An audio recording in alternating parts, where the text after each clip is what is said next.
दो घड़ी भगवान काली नाम तू, दो घड़ी भगवान काली नाम तू, छोड़ कर दुनिया के सारे काम तू, छोड़ कर दुनिया के सारे काम तू, दो घड़ी भगवान काली नाम तू, दो घड़ी भगवान काली नाम तू, दो घड़ी का ध्यान ही रंग लाएगा, दो घड़ी का ध्यान ही रंग लाएगा, दे समय थोड़ा सुबह और शाम तू, दे समय थोड़ा सुबह और शाम तू, छोड़ के दुनिया के सारे काम तू, दो घड़ी भगवान काली नाम तू, दो घड़ी भगवान काली नाम तू, शीशाए दिल साफ कर आसन जमा, शीशाए दिल साफ कर आसन जमा, मन की चंचलता को प्यारे थाम तू, मन की चंचलता को प्यारे थाम तू, छोड़ कर दुनिया के सारे काम तू, दो घड़ी भगवान काली नाम तू, दो घड़ी भगवान काली नाम तू, त्याग कर आलस तू जा सत्संग में, त्याग कर आलस तू जा सत्संग में, पाएगा दुनिया में फिर आराम तू, पाएगा दुनिया में फिर आराम तू, छोड़ कर दुनिया के सारे काम तू, दो घड़ी भगवान काली नाम तू, दो घड़ी भगवान काली नाम तू,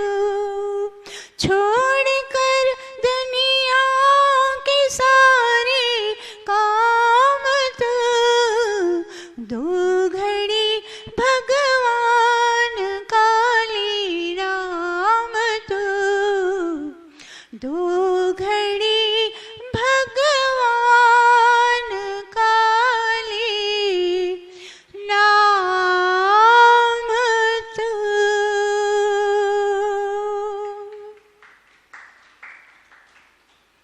कितनी अच्छी बात, बहुत ही उपदेशक बात क्या बता दी भजन में कि दो घड़ी भगवान का नाम। पहले पता है जो हमारा समय होता था ना वो घड़ी, उसको एक घड़ी दो घड़ी कहते थे। तो एक घड़ी का तात्पर्य पता है 24 मिनट है। तो इसीलिए हमारे ऋषि मुनि देखिए कितने, हमारे महर्षि दयानंद सरस्वती कितने समझदार, वो 24 मिनट अर्थात आधा घंटा, बस 5-6 मिनट ज्यादा हुए, तो इसीलिए उन्होंने क्या बता दिया कि प्रातः और साय आधा घंटा हमें ध्यान उपासना, कितना अच्छी तरह से, मात्र वो आधा घंटा बल दिया, नहीं दूसरे लोगों की तरह, हमें अन्य लोगों की तरह नहीं बोला 3-3, 4-4 घंटे मन लगे ना लगे बस शरीर को बिठा दो, ऊँघते रहो या सोचते रहो, तो ना इधर के ना उधर के, ना ईश्वर प्राप्ति हो रही है ना कुछ सांसारिक कार्य हो रहा है। तो इससे तो जो हमारे ऋषियों ने इतनी सुंदर, आधे घंटे से प्रारंभ करें, मन स्थिर होने लगे, चंचलता खत्म होने लगे, ईश्वर का रस प्राप्ति, उसका स्वाद मन को आने लगे, फिर तो मन अपने आप, फिर वो समय नहीं देखेगा, फिर अपने आप उसकी अवधि बढ़ती जाएगी, 1 घड़ी से 2 घड़ी, 2 से 3, 4, ये जैसे हमारे संत महात्मा ऋषि मुनि क्या इसी में लगे रहते हैं ना, तो उनके मन को स्वाद आ गया, तो फिर वो समय की अवधि की वो सीमा फिर नहीं रहती। पर शुरुआत में आप आधा घंटा, एक इसीलिए कह दिया 1 घड़ी, आधी घड़ी, सब बोलते हैं ना, इतना भी करो, तो इतना करना। और हम कितने सौभाग्यशाली, आप सब, हम सब, देखिए ये जो आर्य समाज प्रतिदिन का रोज यहाँ क्या बता दिया, सत्संग, त्याग कर आलस तुझा सत्संग में, पाएगा दुनिया में फिर आराम तू।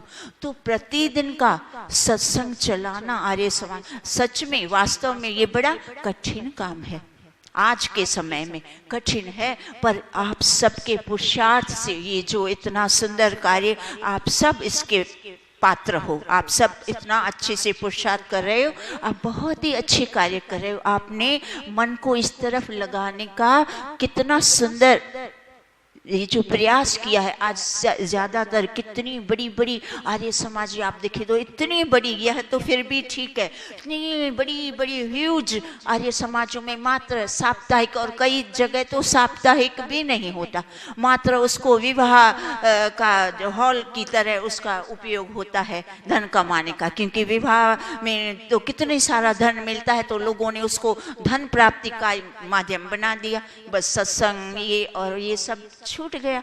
तो हम सब भाग्यशाली, आप सच में आप लोग इसके पात्र हो, आप योग्य हो, आपने इतना पुरुषार्थ करके जो ये आर्य समाज हम सब मिलके जो ये प्रतिदिन वाला चलाते हैं, बहुत अच्छी बात है। तो अब बताया क्या जा रहा है कि 2 घड़ी भगवान का ले नाम तू। तो हमारे जो सत्यपति स्वामी जी सत्यपति है, उन्होंने एक छोटी सी पुस्तिका लिखी है सत्योपदेशक, तो उसमें इतनी सुंदर ये ईश्वर प्राप्ति की इतनी अच्छी सुंदर बातें बताई है। वो क्या बताते हैं कि क्या आप ईश्वर प्राप्ति के लिए कुछ योजना बनाई है? तो बोलते हैं अगर नहीं बनाई तो फिर क्या कर रहे हो? या तो मनुष्य ईश्वर प्राप्ति के लिए कुछ कार्य करता है, या तो फिर भोग प्रवृत्ति में। क्यों? क्योंकि इस संसार में मात्र 2 ही धाराएं हैं, एक आध्यात्मिक धारा ईश्वर प्राप्ति की, और दूसरी लौकिक धारा भौतिक सुखों को प्राप्त करने की। तो अगर मनुष्य ईश्वर प्राप्ति की योजना नहीं बनाई है कि मुझे ईश्वर प्राप्त करना है और करवाना है, अगर यह योजना नहीं बनाई तो सीधी बात है फिर वो भोगों में जुड़ रहा है, वो भौतिकता में मग्न हो रहा है। तो इसीलिए बता दिया कि ऐसा नहीं करना, क्योंकि ये जो श्रेय मार्ग, ये कठोपनिषद में ऋषि ने हमें ये 2 मार्ग, संसार के 2 मार्ग बताए हैं। एक बताया श्रेय मार्ग, श्रेय मार्ग अर्थात आध्यात्मिक मार्ग, श्रेष्ठ मार्ग, उत्तम मार्ग, ईश्वर प्राप्ति का मार्ग। तो जो बुद्धिमान लोग होते हैं, जो समझदार होते हैं, जो तत्वज्ञानी होते हैं, तो जब जीवन में 2 धाराएं, 2 मार्ग सामने आते हैं तो निर्णय लेना होता है, तो समझदार व्यक्ति क्या करता है? श्रेय मार्ग को अपनाता है। और जो दूसरा मार्ग है प्रिय मार्ग अर्थात भौतिकता, लौकिक मार्ग, वो अधम मार्ग है, वो अच्छा मार्ग नहीं कहा गया है। हमारे वैदिक में उसको अधम मार्ग अर्थात नीच, अधम मतलब पतन होने वाला। उसमें क्या है, मात्र व्यक्ति खाना पीना सोना मौज ये सब, तो उसमें तो ये जो मंद बुद्धि है, जो अज्ञानी लोग हैं, जिनको ईश्वर का कुछ भी पता नहीं है, वो फिर उसी मार्ग को अपना लेते हैं। तो इस तरह से दो मार्ग बताए हैं हमें। श्रेष्ठ मार्ग, श्रेय मार्ग को अपनाना है। तो श्रेय मार्ग को अपनाने का उसके कारण इतनी अच्छी अच्छी बातें बता दी है।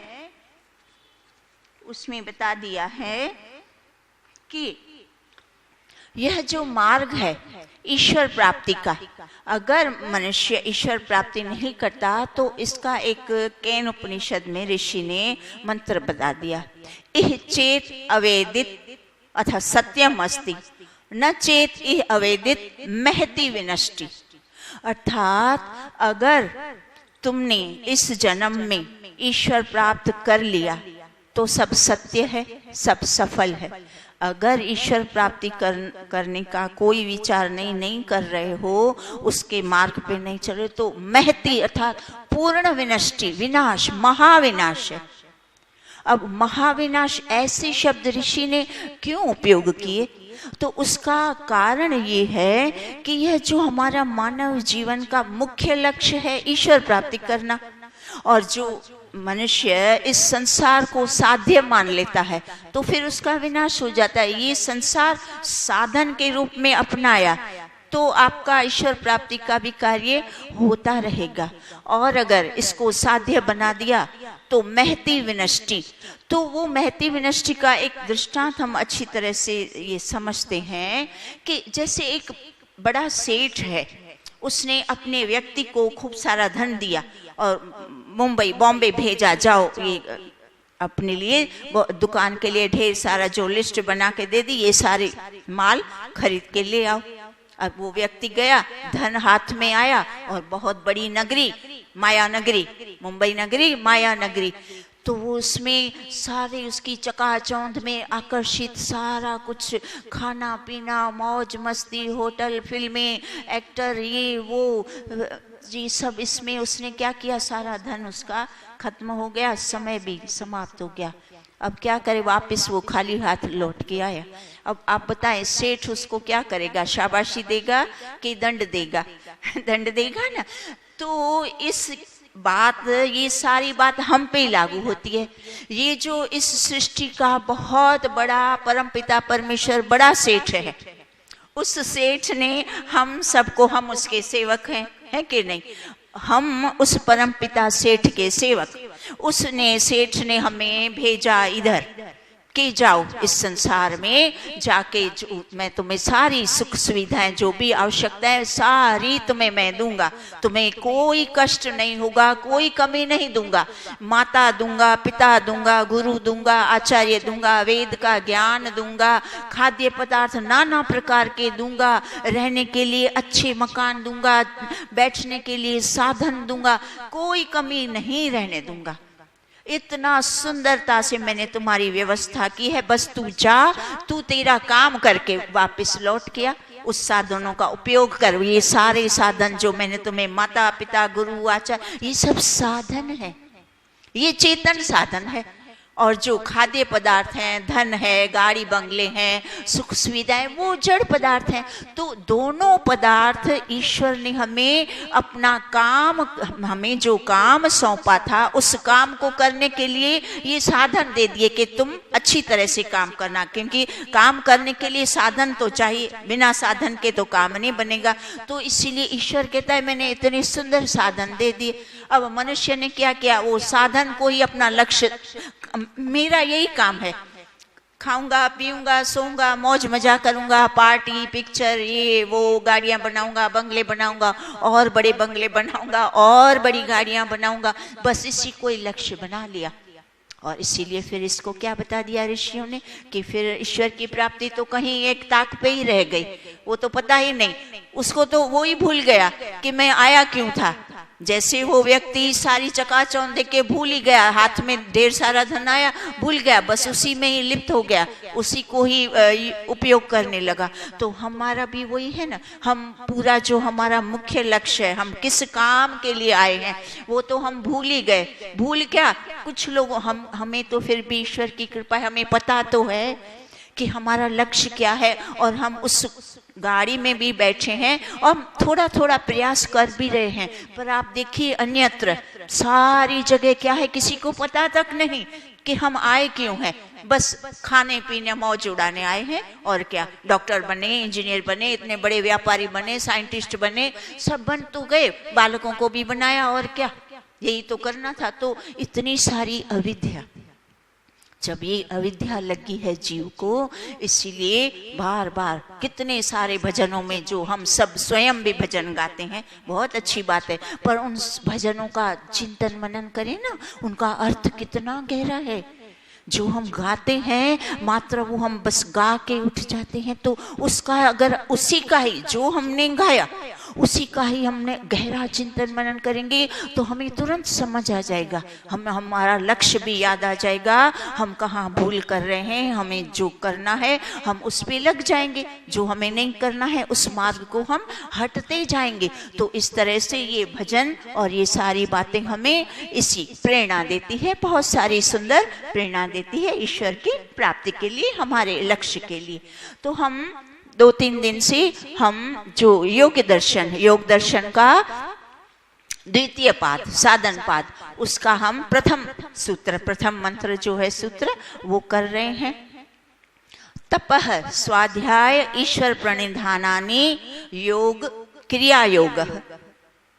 तपः स्वाध्याय ईश्वर प्रणिधानानि क्रिया योग।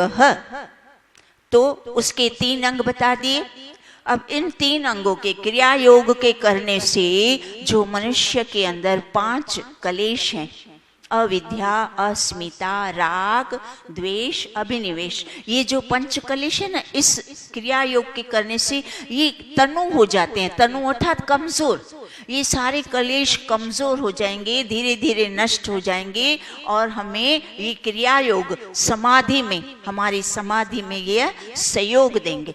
इसीलिए क्या बता दिया ऋषियों ने, ऋषि पतंजलि और महर्षि व्यास, दोनों ने व्यास भाष्य में इतनी सुंदरता से इन तीनों अंगों का बहुत अच्छे से हमें समझाया है कि हम घर बैठे भी समाधि की ओर आगे बढ़ सकते हैं। तो हमने प्रथम अंग तप किया, कल स्वाध्याय दूसरा अंग कर रहे हैं। तो स्वाध्याय का दूसरा जो अंग है वो क्या है, स्वयं का अध्ययन करना। तो स्वयं का अध्ययन करने का हमने काफी कुछ तो समझ लिया, बाकी थोड़ा बाकी है। तो उसमें क्या बताते हैं कि जब व्यक्ति अपनी तुलना अपने से नीचे वर्ग के साथ करता है, तब उसकी सारी जो उन्नति होती है तो वो रुक जाती है, वो अपनी उन्नति का वो स्वयं रोड़ा बन जाता है अपनी उन्नति का। कैसे कि जैसे अपने से नीचे लोगों के साथ अपनी तुलना करता है। जैसे आज दूसरे लोग क्या कर रहे हैं, लोग दारू पीते हैं, लोग मांस मछली खाते हैं, लोग चोरियां करते हैं, व्यभिचार करते हैं, डाके डालते हैं, क्या पता क्या क्या भ्रष्टाचार करते हैं। तो मैं ये सब कुछ नहीं करता, देखो ये लोग तो कितना सब कुछ कर रहे हैं, मैं तो कुछ नहीं करता, मैं तो श्रेष्ठ हूँ। फिर और क्या आगे तुलना मनुष्य ऐसे लोगों से करता है, देखो ये लोग ना तो कभी हवन करते हैं, ना कभी सत्संग में आते हैं, ना कभी ध्यान उपासना करते हैं, ना कभी दान पुण्य करते हैं, देखो कुछ नहीं करते, मैं तो ये सब करता हूँ।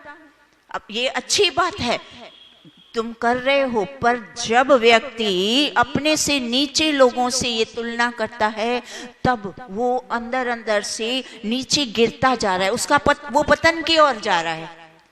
उसके अंदर बहुत आगे जाने की क्षमता थी, वो बहुत आगे जा सकता था, क्योंकि वो इतना सब अच्छा कर रहा है तो वो और आगे जा सकता था, पर उसने अपने से नीचे वर्ग से तुलना करके अपनी ही उन्नति में बाधा बन गया, अपनी उन्नति को उसने रोक दिया। जैसे तालाब का पानी ठहरा हुआ होता है तो दुर्गंध वाला, और चलती नदी, बहता हुआ पानी साफ सुथरा स्वच्छ। तो इसीलिए चलते रहना अर्थात बढ़ते रहना आगे।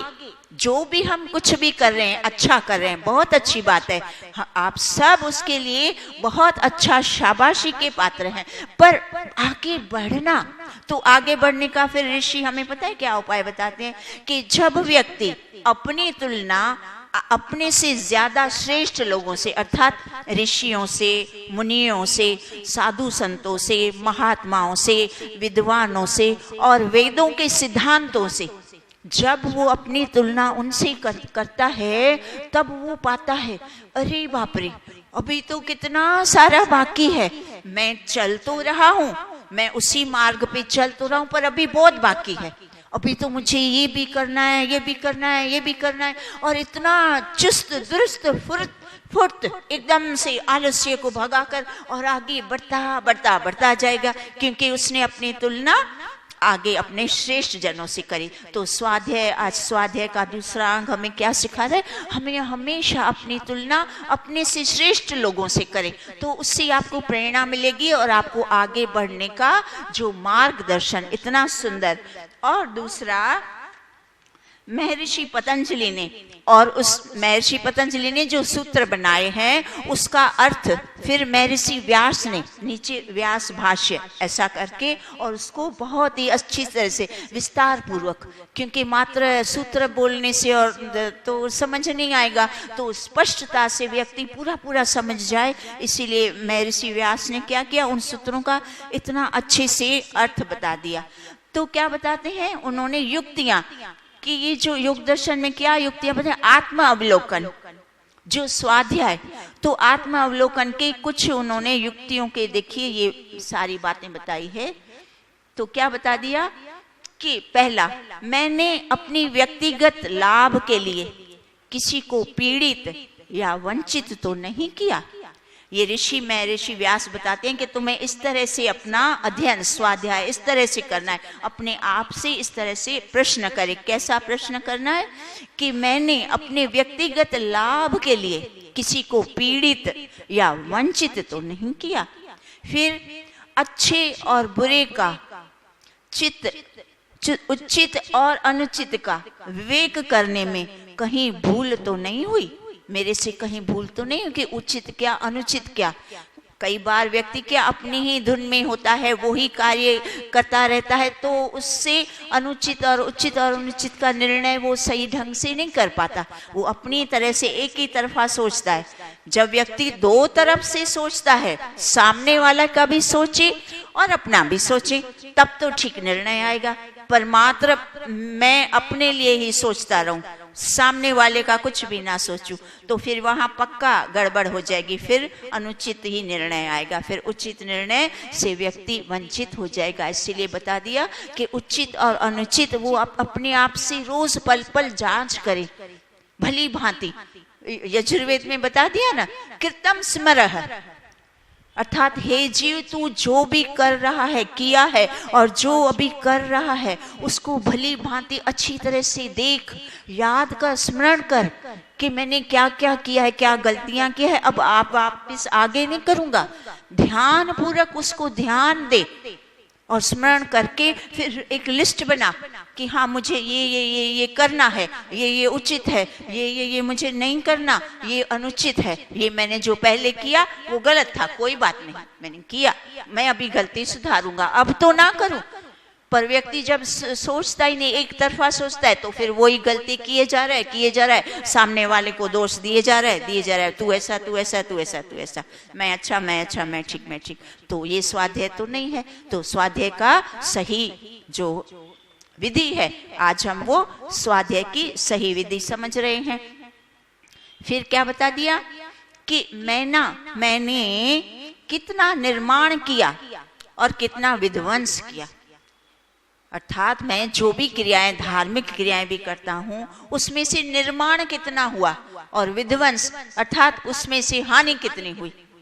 हमारे कार्यों से, भले धार्मिक कार्य हम करते हैं, पर धार्मिक कार्यों से भी अगर हम ठीक अच्छी तरह से न्यायपूर्ण सत्यता से ईमानदारी से हर तरह का बहुत ही जागरूक होकर धार्मिक प्रवृत्तियां नहीं करते तो उसमें भी कई बार लाभ की जगह हानि हो जाती है। इसीलिए ये मार्ग क्यों आध्यात्मिक मार्ग को क्या क्या तलवार की धार, क्यों तलवार की धार? क्या यहाँ तलवारें सुई चुभी हुई है क्या?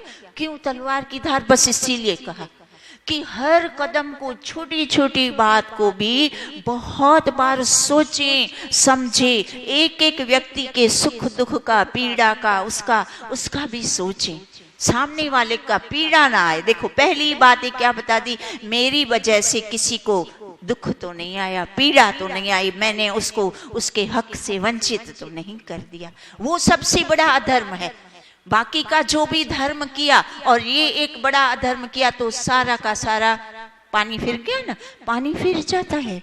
हमें पानी नहीं फेरना, हमें जितना करना है कम करें, कोई बात नहीं, कम करें।